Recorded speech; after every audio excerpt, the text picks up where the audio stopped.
Welcome to a new lesson of the AJAX Foundations course. In the previous lesson, we created a callback function. This function receives the result of the request.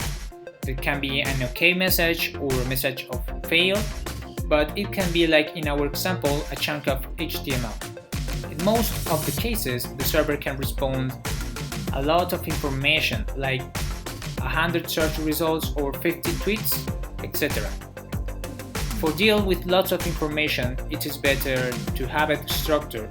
When I say structured, I mean that it has to be organized in a way we can read it and analyze it with JavaScript. The most common formats are XML and JSON. XML stands for Extensible Markup Language. It is very similar to HTML. It uses tags for structured information. For example, if you have a list of contacts and want to structure it in XML, you could do the following.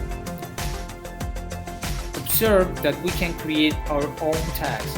Now, if we want to add another contact,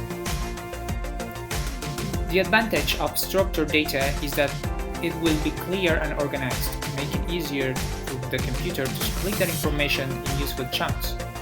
The process of breaking a file up into easily accessed parts is called parsing. Although XML is a very common language for structured information, it is not very easy to work with in JavaScript. That's why most of the APIs use a much better format called JSON. It is the most popular format for exchange information using AJAX. Because of that, we'll spend a lot of time talking about JSON in the next stage of the course. In AJAX, there is something called same origin policy. You can use AJAX for make requests within the same server, but you can't make requests to another servers and vice versa. For example, suppose you have a website called www.mywebsite.com. You can use AJAX for make requests to another web pages, to other pages or scripts that are within your server. However, if you try to access scripts or data from another server, the communication will be refused.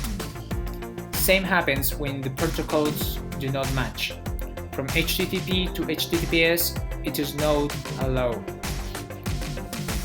Even if it is the same server or from different subdomains or ports. It is important to note that these limitations are only for the client or browser. These limitations do not apply between web servers. It means that a web server can ask information from other servers.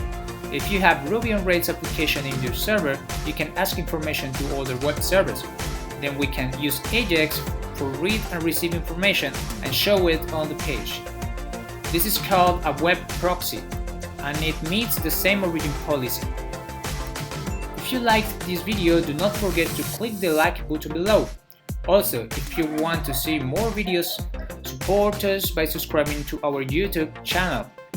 See you in the next lesson. Bye bye.